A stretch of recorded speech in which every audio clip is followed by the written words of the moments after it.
오늘은 이제 여러분들께 이제 제가 담임 목사로 드리는 이제 마지막 설교 시간인데요. 항상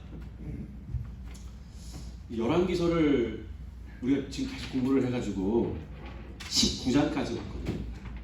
19장까지 왔는데 19장까지 오고 다 이거를 못 끝내가지고 이걸 어떡하나 하는 그런 마음의 부담이 있었는데, 아마 우리 저 새로 선임이 되신 우리 담임 목사님께서 이렇게 좀 생각을 많이 하시는 것 같아요. 여러분께서 계속적으로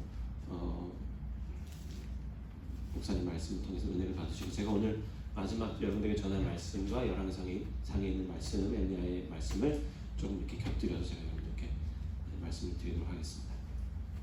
목회를 하면서 항상 제가 어떤 생각을 가지고 있었냐면, 이제 그런 생각 하잖아요. 마지막 설교 때는 무슨 말씀을 전할까, 이제 그런 생각을 항상 하잖아요. 저는 늘 준비가 돼 있었어요.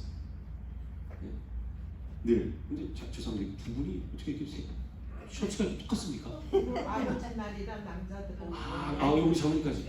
예. 근데 같이 사셨어요? 교회에서 줬어요. 저는 못 받았는데. 어머니 하니까 뭐 하여튼 어디서 줬어요. 알겠습니다. 예.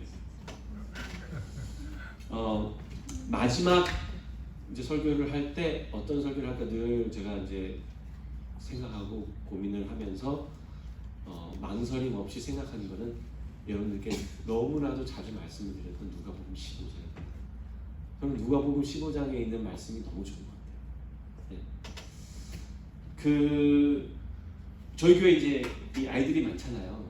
아이들이 많은데 안교 교과 공부 시간이나 이제 뭐 이렇게 크래프트를 하는 시간에 그림을 그리게 하는 그 시간이 많이 있어요. 그림을 많이 그리게 해요. 그래서 제가 이제 청년들이 이렇게 그림을 그리고 난 다음에 안식 예배가 딱 끝나면은 저한테 이제 이 박목사를 그림을 그린 거예요. 이 박목사를 딱 그려가지고 이게 이제 그 그림을 이렇게 카드로 만들어서 저에게 이렇게 딱 주는 거예요. 그러면은 저를 그린 그림이 이렇게 천차만별로 다 다릅니다. 네. 근데 우리 아이들이 저에 대한 그림을 이렇게 가만히 이렇게 쳐다보고 있으면은, 물론 아이들이 이게 그림 솜씨가 다 틀리잖아요. 네?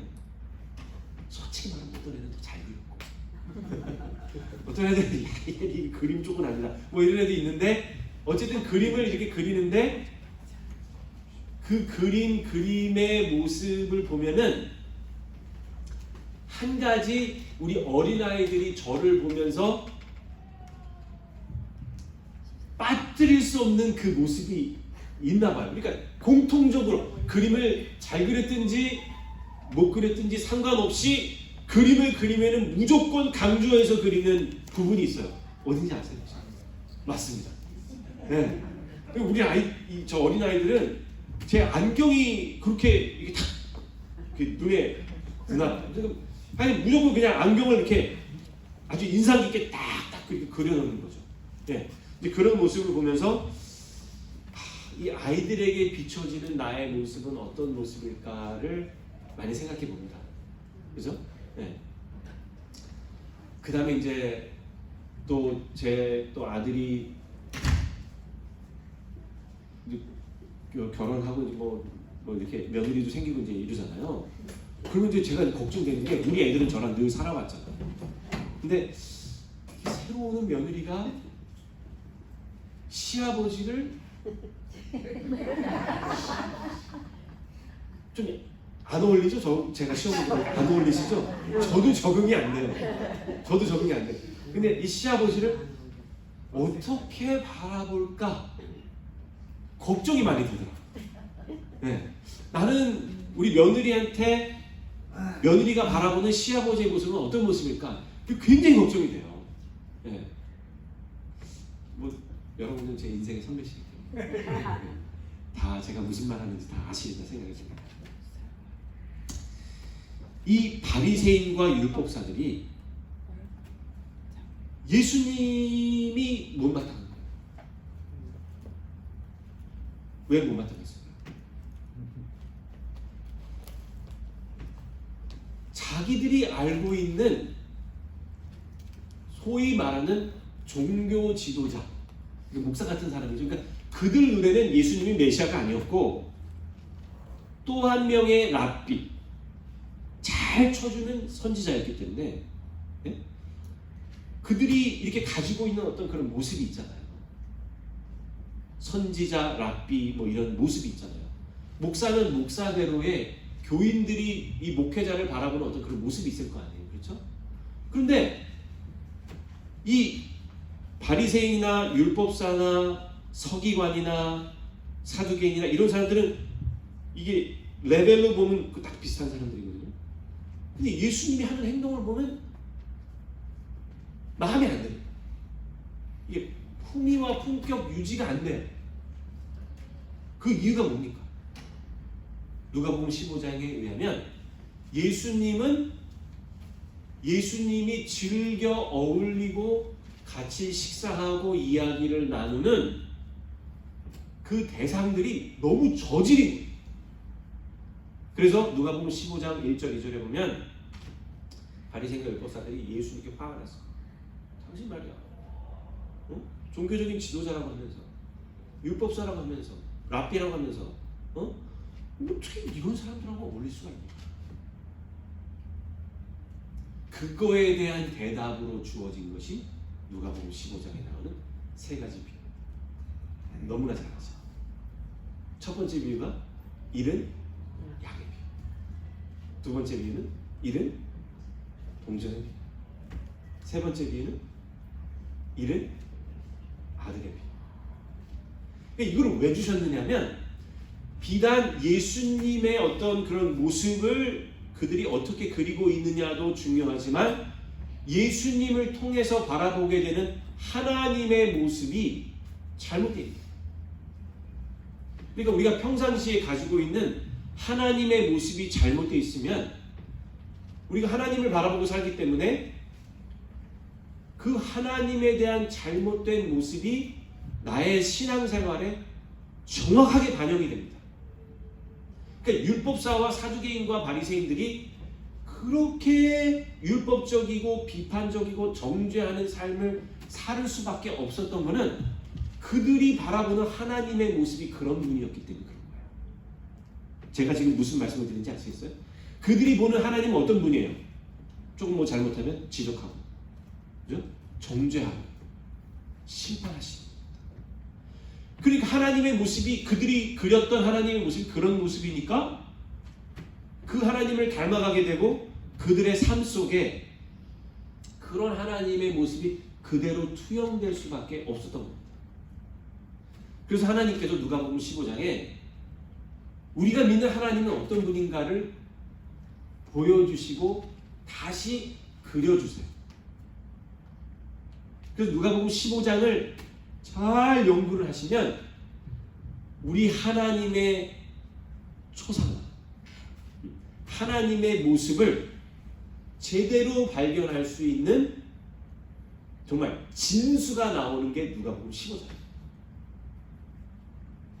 그래서 오늘 여러분들께 제가 말씀드리는 누가복음 15장에 나타나는 우리 하나님의 모습은, 제가 요르바니나 교회에 13년 6개월 동안 목회한, 그리고 설교한 그 모든 내용의 결론, 지자체라고 보시면 되겠습니다. 그러니까 강 목사가 몇 달 전부터 열왕기 얘기를 했는데, 사무엘서도 하고 로마서도 하고 사도행전도 하고 룻기도 하고, 여러분 공부 많이 하셨잖아요, 저랑. 그죠? 근데 잘 기억이 안 남으시죠? 괜찮아요.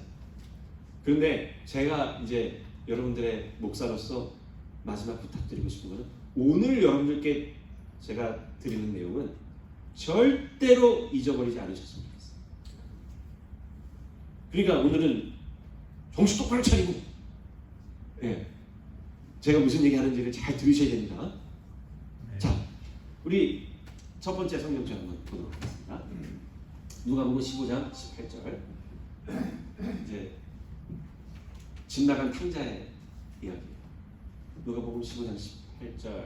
내가 일어나 아버지께 가서 이르기를 아버지여 내가 하늘과 아버지께 죄를 얻었사오니 지금부터는 아버지의 아들이라 일컬음을 감당치 못하겠나이다. 나를 어떻게 해달라고요? 품꾼의 하나로 도서서 하리라 하고. 자, 두 번째 아들이 아버지한테 유산을 물려달라고 해가지고 그 유산을 받고 세상에 나가서 허랑방탕하게 살다가 돈을 다 쓰고 더 이상 이제는 먹고 살 방법이 없어가지고 돼지우리에서 돼지가 먹는 쥐염 열매를 먹으면서 이 생각을 한 거예요. 그래서 내가 어떻게 해야 되겠다? 돌아가야 되겠다. 누구한테 돌아가야겠다? 아버지한테 돌아가야겠다. 아버지한테 돌아가면은 그 아버지 밑에서 일하고 있는 종들은 나보다는 잘 살고 있지 않냐. 그죠? 그러니까 나는 이렇게 살고 여기서 죽느니 차라리 그냥 아버지한테 돌아가면 좋겠는데 그 아버지한테 내가 돌아가면 그 아버지는 아버지에게 나를 무엇으로 삼아달라고 부탁하겠다는 거예요. 종으로. 이게 우리 둘째 아들이 가지고 있었던 아버지의 모습이에요. 왜 그렇습니까? 아버지는 뭐 하시는 분이에요? 정죄하시는, 심판하시는, 혼내시는 분이에요. 누구의 눈에는? 둘째. 네. 여러분, 이 아버지가 정말 어떤 분인지를 아는 사람은 아버지 품으로 돌아가겠다 그러면 어떤 생각을 할까요? 아니, 아버지가 정말 하나님 아버지가 정말 어떤 사람인 줄 아는 사람이라면 용서하시고 받아주시고 품어주시고 안아주실 거다라는 생각을 하겠죠.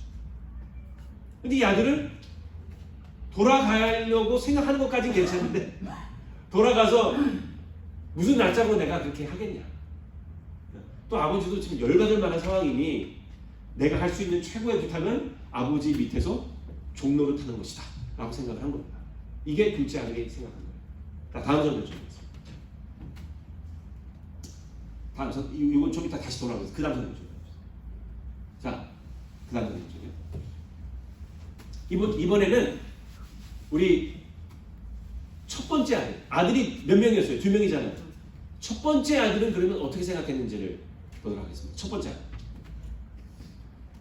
28절. 저가 노하여 들어가기를 즐겨 아니하기를. 그러니까 둘째 아들이 돌아와서 아버지가 너무 좋아가지고 옷 입히고 가락지 끼우고 살찐 송아지를 잡아서 잔치를 베풀었어요. 하루 종일 일하다 바깥에서 들어온 아들이 집에서 갑자기 풍류가 나오고 잔치가 열린 거예요. 종한테 물어봤어요. 이거 어떻게 된 거냐 그랬더니 당신의 집 나간 둘째 동생이 돌아왔다. 그래서 아버지가 잔치를 베푼다. 그랬더니 그러면은 여러분 어떻게 됩니까? 좋아해야 되잖아. 그런데 어떻게 된 건지 이 큰아들은 막 열받았어. 그래서 노하여 들어가기를 즐겨 아니하거늘 첫째 아들이 들어와도 집에 왔는데 들어오질 않으니까 아버지가 이제 나간 겁니다. 29절. 아버지께 대답하여 그러되, 자, 잘 읽으세요.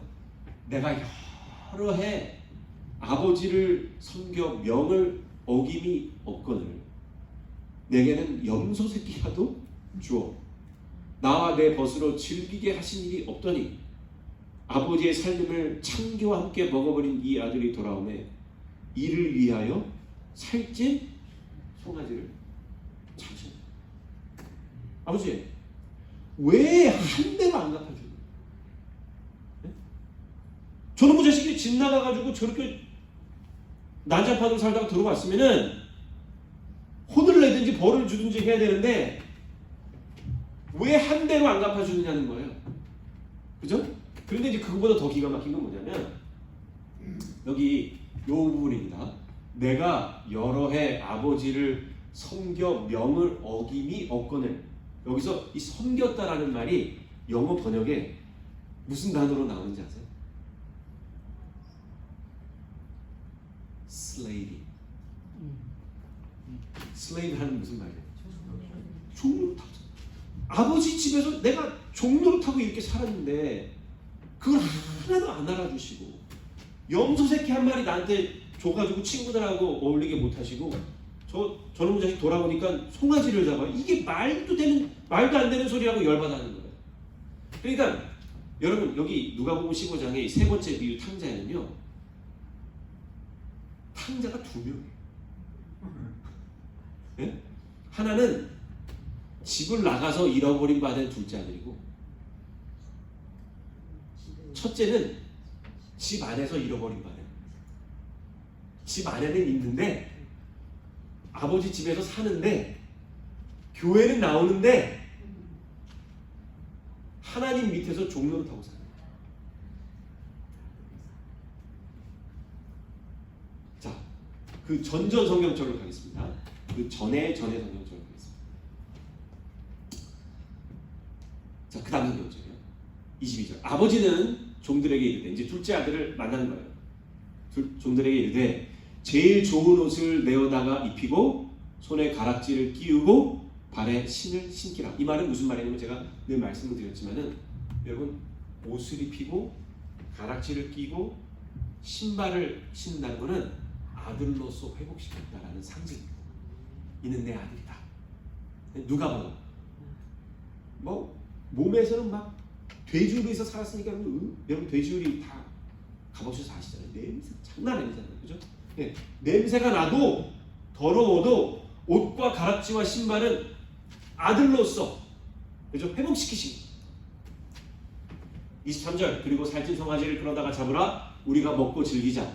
이 내 아들은 죽었다가 다시 살아났으면 내가 뭐 했다가요? 잃었다가 다시 얻어보라 하니. 네. 자, 여기에 이제 여러분들이 굉장히 중요하게 생각해야 될 단어가 바로 이겁니다. 내가 뭐 했다고? 잃었다가 다시. 누가복음 15장에 나오는 새 비유, 잃은 양의 비유, 잃은 동전의 비유, 그 다음에 탕자의 비유는 주인공이 누굴까요? 주인공은 양을 잃어버린 목자, 동전을 잃어버린 여인, 그리고 뭐예요? 아들을 잃어버린 아버지 되세요. 아버지. 제가 한국에서 있을 때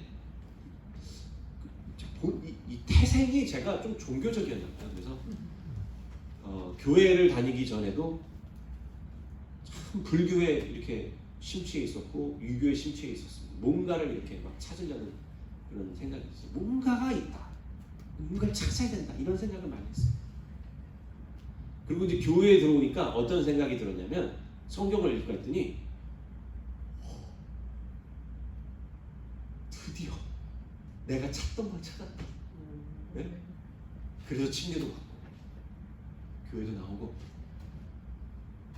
그 다음에 목사도 되고 뭐 했습니다.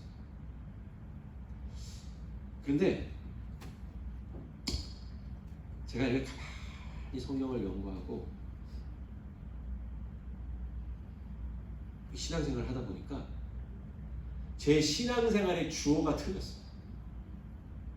네? 저는 저에게 뭔가 부족해서 제가 찾아다녔다고 생각했어요. 그래서 하나님도 찾고 예수님도 찾고, 그렇죠? 진리도 찾고, 네? 구원도 얻고. 그래서 그 주제가 뭐였냐면 내가. 근데 성경을 읽어보니까 성경의 모든 내용의 주제는 누굽니까?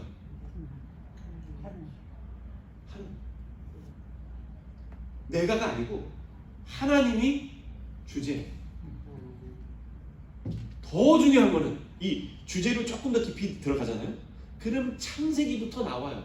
창세기부터 나오는 게 뭐냐면 아담과 하와가 하나님이 하라는 대로 안 하고 배반했다가 아닙니다. 우리는 그렇게 배우잖아요. 그죠? 근데 정말 잘 읽어보면은 하나님이 아담과 하와를 잃어버린 게 주제인 거예요. 하나님이 아담과 하와를 다시, 성경은 그래서 하나님께서 아주 귀중한, 그분에게 아주 귀중한 거를 잃어버렸다로 시작하고, 그 다음에 창세기부터 계시록까지 내용이 뭐냐면 그 잃어버린 바 된 귀중한 것을 하나님께서 찾아다니시다가 계시록에 드디어 하나님께서 찾았다로 끝납니다. 네? 내가 뭘 찾아가지고 뭘 어떻게 해서 안식일을 지키고 헌금을 드리고 성경 공부를 열심히 해서 진리를 찾았다가 아니고, 여러분 그거는 거꾸로 하는 거예요. 성경에서는 무엇을 발견해야 되느냐면 성경에서 이야기하고자 하는 그 주제, 주어를 발견해야 되는데 그 주어가 바로 뭐예요? 내가, 하나님이 누구를 잃어버린 거예요? 아들을 잃어버렸어요. 양을 잃어버렸어요. 동전을 잃어버렸어요. 여러분, 주어가 하나님일 때는, 그러니까 문장에 있어서 가장 중요한 건 주어 아닙니까? 그렇죠? 네. 그 다음에 이제 목적어가 나오잖아요. 목적어가 누구예요? 우리를. 동사는 뭐예요? 찾았다. 그겁니다. 네. 그래서 누가복음 15장을 읽어보잖아요. 그래서 이제 예수님께서 바리새인과 그 율법사들에게 설명을 합니다. 하나님이 어떤 분이신가? 하나님이 잃어버리셨고 하나님이 찾으시고 하나님이 기뻐하신다. 네, 그겁니다. 그러면 여러분 중요한 거 한번 저기 잃어버리신 적 있으세요? 중요한 거, 여권. 한국 가야 되는데 여권 잃어버리죠. 막 등에서 식은땀 나죠. 네? 네.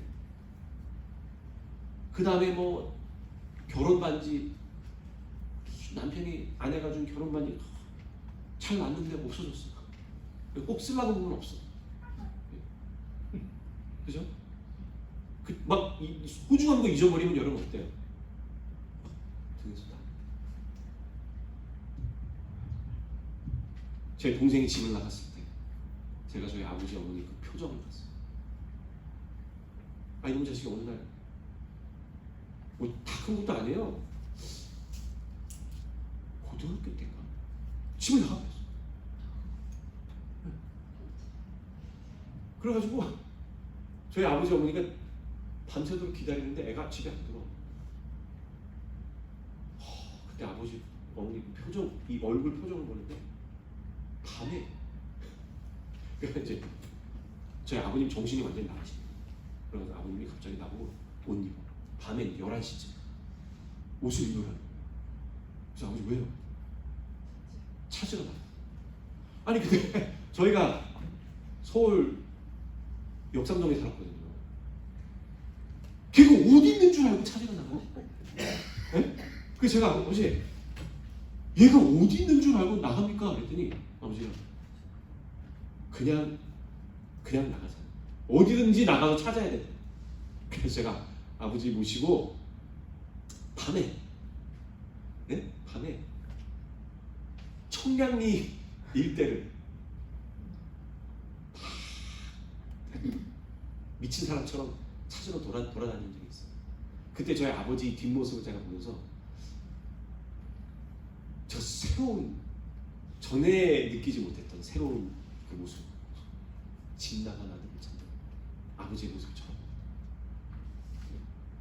그러니까 여러분, 성경에서 가장 절박한 사람이 누구냐면은 우리 하나님. 우리는 사실 절박하다고 말을 하는데 그렇게 절박 안 해요. 여러분 그렇게 절박하세요? 예? 뭐 하나님 없으면 막 묵살 것 같고, 예? 막 미칠 것 같고, 막 아들 집 나간 아들 찾는 그런 심정이세요? 예? 한국 가야 되는데 여권 없어가지고 난리 막 등짝에서 막 식은땀 나고 막 여러분 그러세요? 아니잖아요. 우리 그렇다고 하는데 그거 아니잖아요. 근데 우리 하나님은 어떤 분이라는 거예요? 우리 하나님이 우리를 찾으신다는 거예요. 예? 그래서 성경에서 말하는 주제가 뭐냐면, 여러분 우리가 어떻게 감히 하나님을 찾습니까? 하나님이 우리를 찾으신 거지. 그 찾으시는 하나님이 우리를 너무나 사랑하셔서 이 땅 위에 오셔서 십자가에 못 박혀 돌아가시고, 우리는 그 하나님을 그 사랑 때문에 우리가 그냥 받아들인 거죠. 네. 그래서 저는 절박하신 하나님, 간절하신 하나님, 우리를 사랑하신 하나님, 그죠? 그리고 우리를 찾으시면 너무나 기뻐하시는 그분이 우리가 믿고 있는 하나님이시다. 만약에 둘째 아들이 자기가 집을 나갔을 때 아버지가 그토록 애달프게 찾고 있다라는 모습을 알았다면 집에 돌아갈 때 어떤 마음이었을까요? 그죠? 아마 조금은 달랐을 거예요. 뭐 미안해서 그냥 아버지 종이라도 되게 되겠다 이런 말을 여전히 할 수는 있을지도 모르지만, 그래도 나를 저렇게 찾으시고 사랑하시고 애달파시는 하나님이 계십니다. 그럼 열왕기서를 통해서 우리가 공부한 게 뭡니까? 네? 어떻게 그렇게 영어로 말하면 one after another, 네? 끊임없이 하나님을 반역하고 우상숭배하고 돌아서고 그렇게 하는데도 하나님께서는 어떤 분이에요? 계속해서 선지자 보내시고, 이 왕이 실패하면 그 다음 왕, 솔로몬이 안 되면 르호보암, 르호보암이 안 되면 여로보암, 네? 계속해서 기회를 주시고 계속해서 기다리시잖아요. 심지어는 완전히 나라가 멸망해가지고 바벨론의 포로로 간 이스라엘 백성들을 앉혀놓고 이제는 돌아와 라고 하시는 분이 우리 하나님이시죠. 그렇죠? 네, 그분이 우리 하나님이십니다. 그래서 누가복음 15장에서는 우리 하나님을 찾으시고 기다리시는 하나님으로 묘사한 거죠. 우리가 그런 하나님을 믿는 이상, 여러분 우리는 아무것도 걱정할 것도 없고 두려워할 것도 없다고 믿습니다. 아멘.